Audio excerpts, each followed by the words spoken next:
Hey guys, Spirit of the Law here. A couple of days ago, we looked at some of the new elite unit skins added to Age of Empires 2, and this time we're going to look at the recently added unique castle architectures. There's 29 new ones coming if you include the new civilizations, and we'll be looking at 15 of my early favorites, some of which I think are instantly up there among the best, though that's obviously very subjective. In the last video on Elite Skins, some commenters were asking how you get access to this, but just to be clear, this is all totally free, and as soon as your game updates the new patch, they'll all be there, as just something cool the devs are giving us. Throughout this, the castles aren't in any particular ranked order, though I'll point out my top 5, and things that jump out in particular to me are how they capture regional architecture, and how seamlessly they fit into the existing architecture that the Civ has. We'll start off with one of my favorites in that regard, which is the new Maya castle, shown here on the left with their wonder on the right.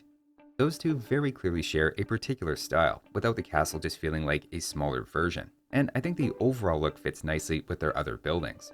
That said, my understanding is reconstructed visuals of Maya buildings tend to be quite colored, and this doesn't reflect that historical aspect, but I assume the color scheme in game was chosen to match the existing buildings, which it does a great job of doing, plus a fortification like a castle reasonably wouldn't be as ornate as, say, a temple.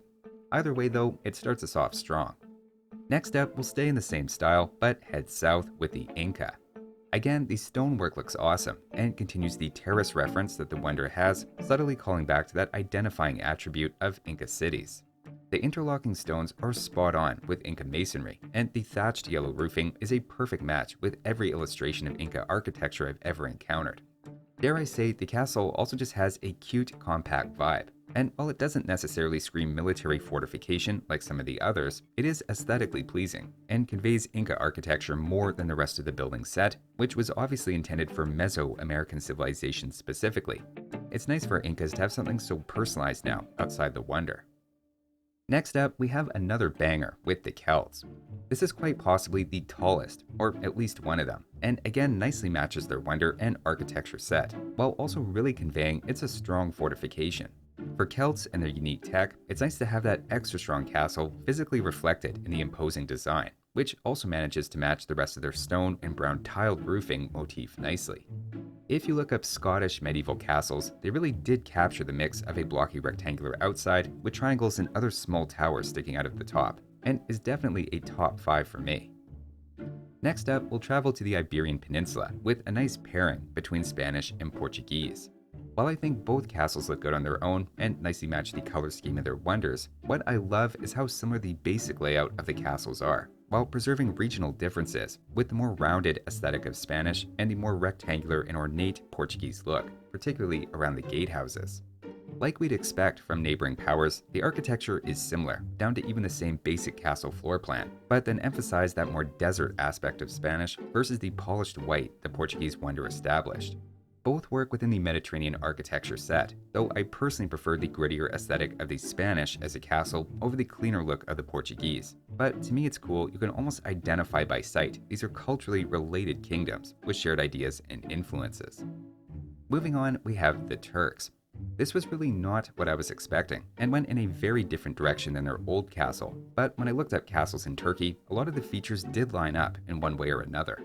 The octagon is visually very interesting to me, and while I don't think it really matches the aesthetic of their wonder, in fairness, that's a mosque heavily influenced by Byzantine architecture, while the other's a castle that more closely matches what you'd find in Anatolia. So that difference, if anything, highlights the variety of cultures within the Ottoman Empire, and it's hard to fault that. Next though, let's head east to another standout with the Chinese castle. Again, it delivers on fitting the vibe of their stone architecture set and capturing the style of Chinese fortifications. I don't know if it was intentional, but the layout of the castle almost looks like the Great Wall folded up, with a continuous staircase running between the towers leading up to the tallest one. The left and bottom towers feel like they could be straight out of the Ming Wall, at least to my eye, and overall I'd say they really accurately capture the style of Chinese fortifications. Next up, we have my favorite of the new Southeast Asian castles, the Malay. There's enough stone at the base to justify the fact it's a 650 stone building, though they then went all out with the roof. While I wouldn't say it particularly matches the rest of their architecture set in Castle Age, that roof is actually a great callback to their Feudal Age buildings, so it still feels like it's in the same set. While it's a bit cozier and welcoming than some others on the list, the multitude of combat warriors inside I'm sure appreciate the extra space while they train up. Moving on, we have another one of my favorites with the Vikings. Now, an obvious strike against it is it doesn't really match the color tone of their wonder or the very orange roofing of the rest of their architecture, and in fact, I think it looks best just on its own. Everything from the long ship on the roof to the stone patchwork and almost longhouse aesthetic of the buildings on the left feel like they rooted in Northern Europe. It looks tough, it looks functional, and while I don't really associate Vikings with building castles, as they were by definition raiders, I'm sure they would have been more than happy to hole up in one of these after they kicked the previous owners out. Next up, we have the Ethiopians. Again, I always love when a castle matches the aesthetic of the other buildings in the set, and this one does exactly that, while also being clearly based on a well-known Ethiopian fortress called Fossil Gebi. If anything, I think they actually made it even more interesting and less boxy, while the rocks being left as part of the castle is also somewhat unique, and reminds me of how Ethiopians were famous for cutting buildings into stone, almost like sculpting them by removal instead of building them in the conventional way. The monastery is clearly channeling those examples, and I don't know if the castle is overtly referencing that, but it's a nice extra feature that should look good on African-themed maps where that matches the ground color. Moving on, next we have the Goths.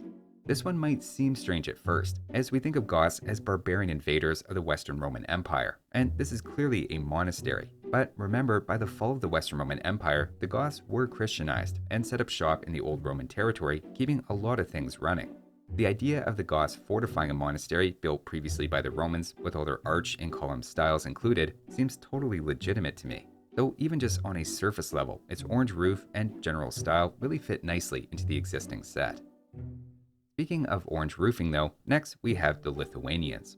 While this one doesn't quite fit the rest of their architecture set in my opinion, it's a great match for their wonder, and maybe even based on the same building. Some of the windows do seem a little easy to hop into if you had a short ladder, so they have to keep an eye on that under a siege, but the building in the back in particular just looks really good to me. Next up, we have the Mongols, who, like the Goths, I think do something that initially might seem out of place, but I really like historically. Where the Wonder interprets Mongols as a nomadic people that live in tents, and even the new monastery takes that more humble angle calling back to their simple roots, remember the Mongols also conquered China and took over their fortifications. It feels like this captures a broader picture of the Mongol Empire, and notice it even has a callback to the Chinese castle design of a staircase climbing up the left side. They're clearly meant to be related, while not perfectly recreating the Chinese castle, which might have been a little confusing from a player perspective. While the castle itself isn't my favorite, it still looks good, and I like the idea of connecting it to Chinese architecture. We're all going to learn to be a little afraid of seeing this one on the map, knowing it means Mangadai can't be far behind. Now there are many others we could talk about, and the honorable mentions could almost double the length of the list, but I'm going to end on what's actually my favorite one of all, the Huns. First off, it's just a cool looking castle on its face, mixing wood and stone similar to the Malay and a few other castles. What I like more though is the story it's telling. I don't know of any examples of Huns building a fortification, and certainly not one we consider a castle by modern standards. But this is what I would have expected, where it's built out of the ruin of someone else's. It has the stone base of something that's implied to be much larger, and the Huns probably sieged down, replacing two of these stone towers with wood completely, and salvaging a half-destroyed tower in the front, then building upward, but only with wood. It gives us elements of a Roman-style fort on the left, while also hinting of an East Asian nomadic yurt near the top, calling back to the Huns' origins in the Asian steppe. For a building that never existed, they managed to get a lot of the Huns' different associations and identity into one building. It may not totally jive with their wonder and the orange roof tile of the rest of their architecture, but making something credible for Huns really seems hard to pull off, and they totally nailed it in my opinion, while also just looking cool. But that's just my personal list of castles that instantly caught my eye. Thanks for watching, and I'll see you next time.